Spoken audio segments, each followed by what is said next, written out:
नमस्कार, मैं हूँ राधा राणा और आप देख रहे हैं आरएबी टाइम्स। आज बात करेंगे उस बड़ी राजनीतिक तस्वीर की जिसने बिहार की सियासत में एक अहम मोड़ ला दिया। जी हाँ, लालू यादव की विरासत को अब पूरी तरह से संभाल चुके हैं तेजस्वी यादव।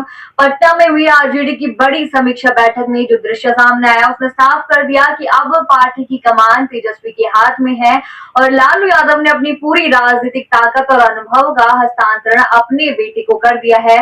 सवाल अब ये नहीं है कि तेजस्वी तैयार है या नहीं, सवाल ये है कि एनडीए इस चुनौती के लिए कितना तैयार है। पटना के कर्पूरी सभागार में आरजेडी की बैठक सिर्फ एक औपचारिकता नहीं थी बल्कि आने वाले बिहार विधानसभा चुनाव 2025 के लिए पार्टी की रणनीति का संघनाद थी। जी हाँ, तेजस्वी यादव ने बेहद स्पष्ट शब्दों में पार्टी नेताओं और कार्यकर्ताओं को यह संदेश दिया कि अब समय है लोगों से सीधे जुड़ने का, जमीनी मुद्दों को समझने और उनके समाधान के लिए संघर्ष करने का। तेजस्वी ने लालू यादव की परंपरा को आगे बढ़ाते हुए कहा कि पार्टी को गरीबों, दलितों, पिछड़ों और अति पिछड़ों और अल्पसंख्यकों के साथ मजबूत संबंध बनाकर चलना होगा ताकि सामाजिक न्याय और समानता के सपने को साकार किया जा सके। तेजस्वी यादव के भाषण की खास बात यह रही कि उन्होंने न सिर्फ संगठनात्मक मजबूती पर बल दिया बल्कि भाजपा और एनडीए पर भी तीखा हमला बोला। उन्होंने कहा कि ये लोग अफवाहों का जाल फैलाकर लोगों को गुमराह करना चाहते हैं, लेकिन हमें उस जाल को तोड़ना है विचारों की ताकत से। तेजस्वी ने अपील की कि पार्टी की हर कार्यकर्ता को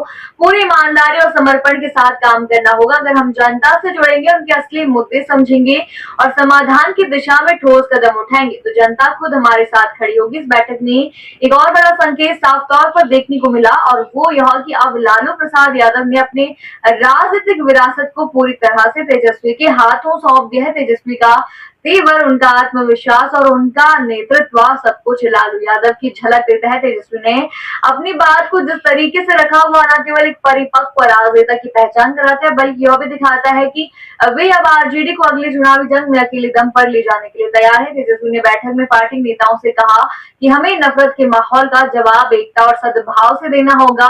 हमें सामाजिक मुद्दे, बेरोजगारी, महंगाई और भ्रष्टाचार जैसे सवालों पर जनता के साथ खड़ा होना होगा।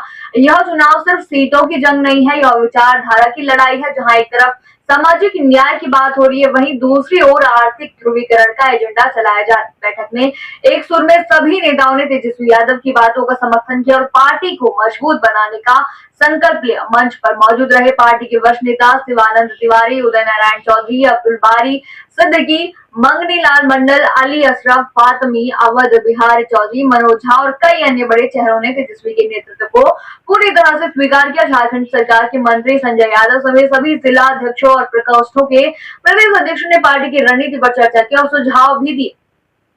आप क्या सोचते हैं इस पूरे मुद्दे पर, हमें कमेंट सेक्शन में जरूर बताइए और बने रहिए आरएबी टाइम्स के साथ ही चैनल को सब्सक्राइब करना ना भूलें और हमारे फेसबुक और वेबसाइट के साथ भी जरूर जुड़े।